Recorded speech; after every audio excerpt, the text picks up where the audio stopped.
was on Airwood on the south side. There was it's an abandoned building. It used to be a Walmart, and I slept inside the fence back there.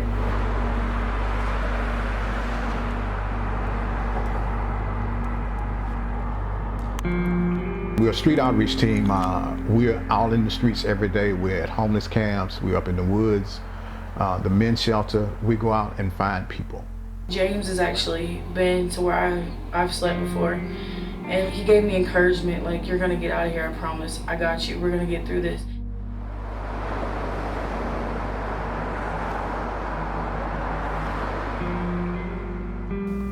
Staying on the streets is no fun. It's not the way to live, and I didn't really sleep. The only bad place I slept is the downtown soup kitchen. You know that bridge right there? That's the only spot.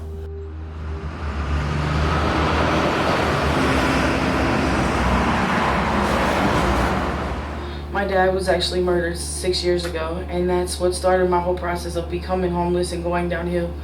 The whole time I was homeless, I didn't really take care of my mental health because I always had this, okay, I just brush it under the rug, it's okay.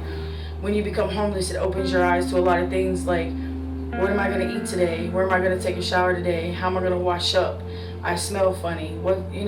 We take for granted these things. So, and it made my condition worse. And like, I thought it wasn't, but over time I realized, okay, I'm having anxiety attacks, I'm having panic attacks, I'm being sent to the hospital. So I've determined that, like, with all these years of trying to control it myself, that's impossible for me to do, because when you're bipolar, you go from one extreme to the next.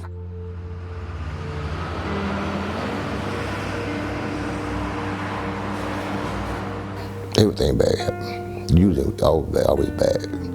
Finding ways to get one more is bad. People take for granted things that they shouldn't take for granted, like a towel, a wash rag, a bathroom. It's like, now I have somewhere to sleep. I don't have to worry about, okay, I'm gonna sleep here, there, and everywhere.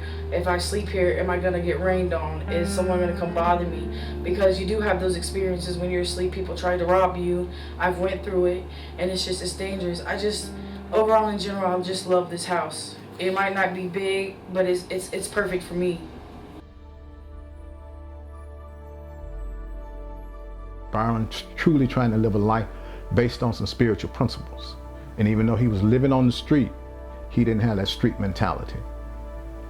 He knew that if he just kept doing what he was doing, that eventually his God was going to bless him. And he just hung in there no matter what. He's one of those people coming hell or high water, he didn't give up. No matter how bad it got, he didn't give up. Back to being homeless and then having this, it's like going from one extreme to the next. I went from not knowing where I'm gonna sleep, not having a stable environment, not knowing if I'm gonna even get to sleep, not knowing where I'm gonna eat. So I'm thankful, and I thank God every day for this. It's a blessing, because without supportive housing community, a lot of the homeless people, we wouldn't get where we're at.